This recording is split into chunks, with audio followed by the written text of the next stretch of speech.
বন্ধুরা আর মাছ এনে রেখেছে, কাঁচকলা দিয়ে মাছের ঝোল খাবে। কাঁচকলা দিয়ে আর মাছের ঝোলটা আমাদের বাড়িতে খুব ভালো খায়।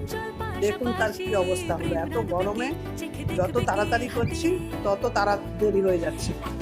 পাশে একটা জানালা আছে, জানালা দিয়ে হাওয়া লাগে বলে গ্যাসের জানালাটা পুরো বন্ধ করতে পারি না, তাহলে তো গরমে আরও কষ্ট হবে।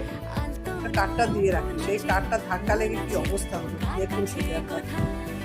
যত তাড়াতাড়ি করতে যাবেন কিছুতেই তাড়াতাড়ি হবে না।